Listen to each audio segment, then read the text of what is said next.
ব্রোকলির নতুন এই রেসিপি থাকলে আর লাগবে না ভাত, লাগবে না অন্য কিছু, শুধুমাত্র এটি বাটিতে নিয়েই খেলে হবে, আর কোনো কিছুই খেতে হবে না। কম দামের মধ্যে এটা হচ্ছে যারা ডায়েট কন্ট্রোল করে তাদের জন্য একটি বেস্ট রেসিপি।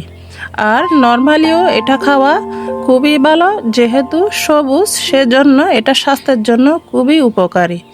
আমি রান্না করেছি একেবারে সিম্পল, এতে কোনো ক্ষতি হবে না, বরং আরও উপকারী হবে।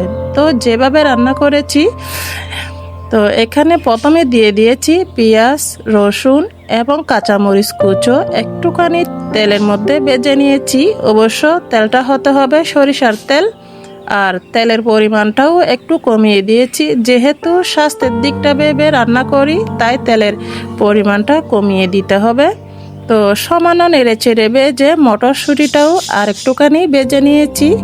এরপর দিয়ে দিয়েছি এখানে ব্রোকলি আর দেশি আলু। অবশ্য আপনারা দেখতে পাচ্ছেন, এই যে দিয়ে দিলাম দেশি আলু আর ব্রোকলি, আর সামান্য পরিমাণে পানি দিয়ে দিচ্ছি যাতে হালকা সেদ্ধ হয়, অতিরিক্ত কোনো সিদ্ধ করা লাগবে না। আর অতিরিক্ত সিদ্ধ করলে পুষ্টিটা সম্পূর্ণ চলে যাবে। মোটামুটি হয়ে গেলেই নামিয়ে নিব। আর দিয়ে দিলাম স্বাদ মতো হলুদের গুঁড়ো আর লবণ।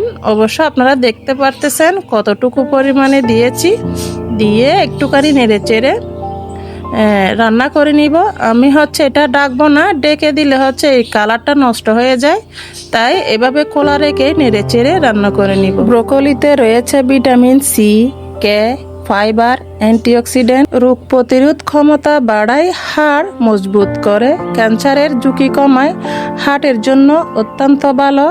সেজন্য ব্রোকলি খাওয়া অত্যন্ত প্রয়োজনীয়। সকলে চেষ্টা করবেন ব্রোকলি খাওয়া। যেহেতু শীতের সিজনে ব্রোকলি অ্যাভেলেবেল পাওয়া যায়, তাই এই সিজনে এটা খেলে খুবই ভালো হয় আর কি। চেষ্টা করবেন খাওয়ার জন্য। আর দাম সাধ্যের মধ্যে রয়েছে, তাই খাওয়ার চেষ্টা করবেন অবশ্যই। মটরশুঁটিতে রয়েছে protein, iron, carbohydrate, fibre, vitamin B complex.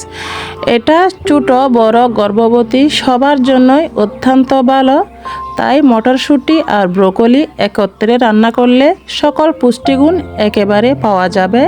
সেজন্য এভাবে রান্না করে খাওয়াটা খুবই ভালো হবে। তো আপনারা বাসায় একবার ট্রাই করবেন, খেয়ে বলবেন কেমন হয়েছে। ভালো লাগলে একটি লাইক এবং কমেন্টে জানিয়ে দিবেন কেমন হলো। তো আজকে এ পর্যন্তই। আসসালামু আলাইকুম।